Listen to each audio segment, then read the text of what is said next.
today was the most emotional day of my life. I was crying the whole day and it was just really emotional, and I felt bad because I didn't tell my mom that I was going to do that, and she didn't have any idea that I was converting to Islam. Hi guys, and welcome to my very first YouTube video. My name is Esteri, I'm 20 years old and I'm from Tampere, Finland. Finland is not the most religious country in the world.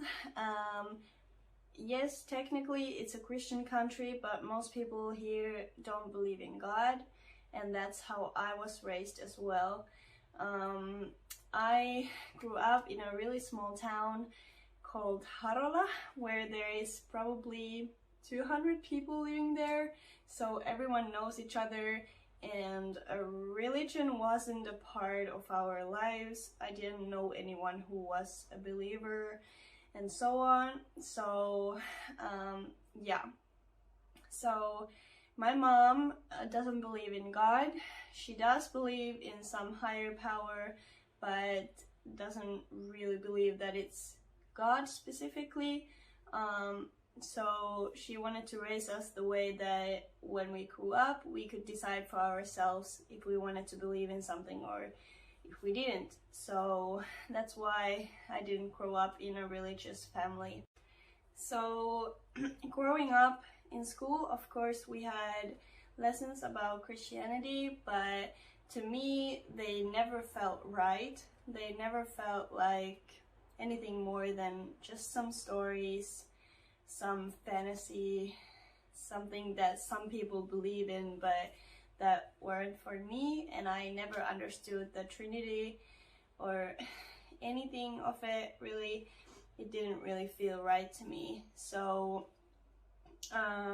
growing up, we did go to church every now and then from school and with my mom as well, but it wasn't about religion at the time for me. In Finland, when you are 14 or 15 years old, you go to this summer camp that is based on Christianity, and they teach you a lot of things about Christianity in there. And at the end of the camp, there is this ceremony called confirmation, where you basically get the permit to get married in a church, etc. So in Finland, most people do that. They go to the camp and do the ceremony, even though it's not about the religion to them, most cases. So it's kind of just like a cool thing to do, and after the confirmation ceremony, you usually get a party where you invite your relatives and stuff, and you get a lot of presents and good food and all that. So that's probably why most people do that.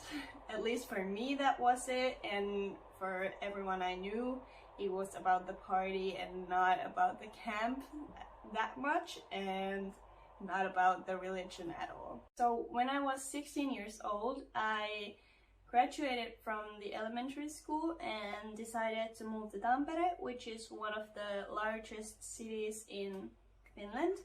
And I wanted to move here because I wanted to go to this high school that had a music line there, because I love to sing and all that. So I applied and got in and moved to Tampere, and still wasn't religious at all. Religion was not part of my life in any way.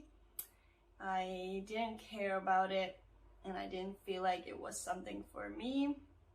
So I just kind of lived my life and didn't really care. When I turned 18, I resigned from the church because when you turn 18, you need to start paying taxes to the church, and I didn't want to do that.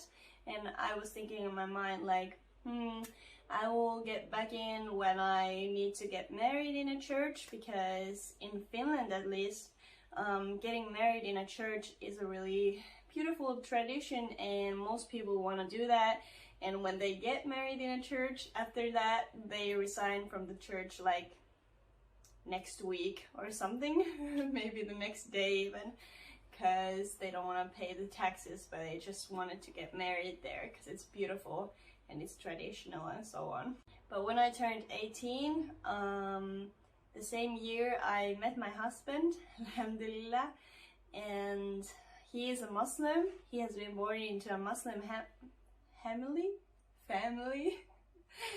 and is a really religious person, alhamdulillah.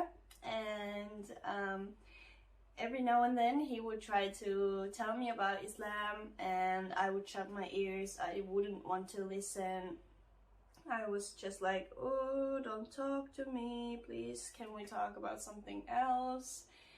And that went on quite a while, and every now and then he would try to ask me some questions of like what I believed in, and I was just really arrogant. I remember being like, well, I don't believe in God because obviously he doesn't exist and you can't prove me that he exists and all that. So I was just like really arrogant about it. Then maybe I would say 6 months later, I decided that I want to do some research on Islam so I would know what he believes in, and I could try to understand him better and stuff like that. So I found out that you could listen to the Quran in Finnish from Yle Areena, which is a media platform where there are like news and TV shows and the radio and all that. And the Quran was also there in Finnish.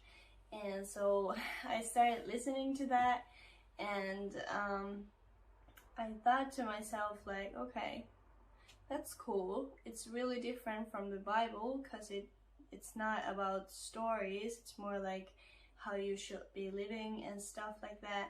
So that was really interesting to me. But yeah, so I started listening to it, and every now and then I would have some questions about it, and I would just write them down and then later on ask my husband or Google them as well. So I started learning how to pray, and then a couple of weeks later I decided to say my Shahada, which is the what is that in English? The declaration of faith. Uskon tunnustus in Finnish. I decided to say that and went to a local mosque and did that, and the day was the most emotional day of my life. I was crying the whole day, and it was just really emotional, and I felt bad because I didn't tell my mom that I was going to do that, and she didn't have any idea that I was converting to Islam. And so I felt really bad about that, but at the same time it felt right to do, and I wanted to do it pretty soon because I thought, why wait? Because I'm sure that that's what I want to do. And just a little reminder that even though you say your Shahada and become a Muslim, it doesn't mean that you have to be the perfect Muslim. It doesn't mean that you have to know everything about Islam, because that's just not possible. You can never know everything about Islam, and you can never be the perfect Muslim. You just need to try your best, and God will understand, and God will be forgiving and merciful to you, and He will guide you in your life when you ask for it.